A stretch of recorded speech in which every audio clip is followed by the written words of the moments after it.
विराजमान इसी सोच में डूबा रहता हूं। महाराज जहाँ तक हमारा ख्याल है राजन सुनिए महाराज तो लग पड़ता है राजन अतिगम कर लिया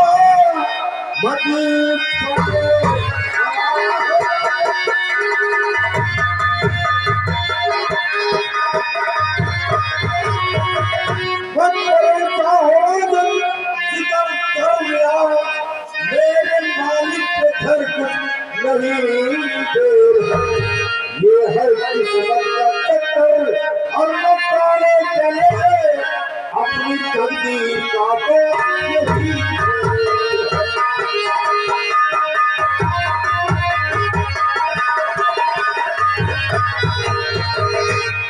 मेरे दादी सम्राट हालांकि उस परम पिता परमेश्वर ने आपको दो राज करना है, दो पुत्रियां दिया है महाराज। पुत्र और पुत्री में खास कोई अंतर नहीं होता है। एक दिन आपके न रहने के बाद आपकी दोनों पुत्रियां इस ताज और तख्त की वारिस होगी और इस हुकूमत की बात उनके हाथ में होगी। याद की बात मानकर नहीं महामंत्री जी तुम्हारा कहना ठीक है, लेकिन हर इंसान के दिल में अभिलाषा होती है कि अगर उसके पास एक पुत्र होता तो बात ही कुछ और होती। उस परम पिता ईश्वर ने हमें दिया तो सिर्फ तो पुत्री दिया है। अगर हमारे पास एक पुत्र होता तो हमारे न रहने के बाद हमारे राज्य सिंहासन पर विराजमान होता और हुकूमत की बागडोर उस बच्चे के हाथ में होती। इसी सोच में हर वक्त में डूबा रहता हूँ। चिंता मुझे हर वक्त बनी रहती है। राजन आप ये दिल में ख्याल आता है कि आपकी दो पुत्रियां और दो पुत्रियों के रहते हुए इस राज की तकवारी बनाए तो किसे बनाए। इसी सोच में डूबा राजन ये बात तो हमारे भी नहीं समझ में आती राजन।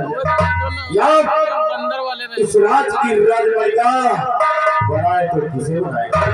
इसी सोच में डूबा हूँ कि दो बेटियां हैं तो राज की मलिका में बनाऊं तो किसको बनाऊं। स्थान ग्रहण कीजिए। हमारे वफादार शूरवीर सेनानायक शत्रुदेव। कहिए महाराज क्या देश है आज भरे दरबार मैं तुमसे भी कुछ सलाह लेना चाहता हूँ। वो कौन सी सलाह है? सुनिए सेनानायक जी।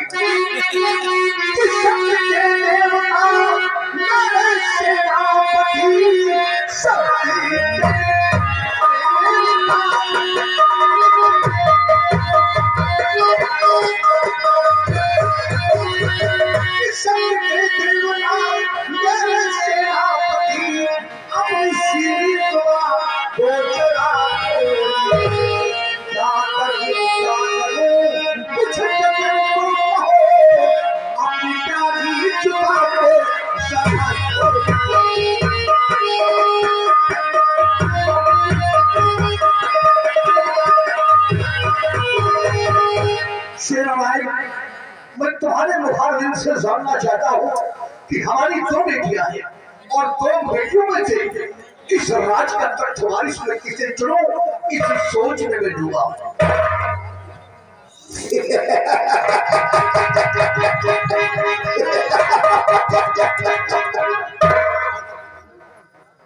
महाराज आप सोचते हैं कि मेरी दो पुत्रियां हैं। शेरानाथ जी हम तो चिंतित हैं और हमें हर वक्त टेंशन बना हुआ है और आप मेरी बातों पर हंस रहे।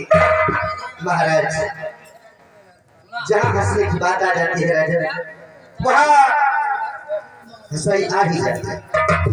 महाराज सोचने की शक्ति कभी कम नहीं होती राजन। आदमी जब सोचना बंद कर देता है तो समझ लो कि एक से बोलती। इसलिए राजन कोई प्रश्न अगर उठता है तो उसका हल सुबह 3 बजे के बाद सोचिए राजन, तो हम जरूर निकल जाएंगे। महाराज हंसाई बस इसी बात की आई है। सुनिए राजन, मेरी एक सलाह है।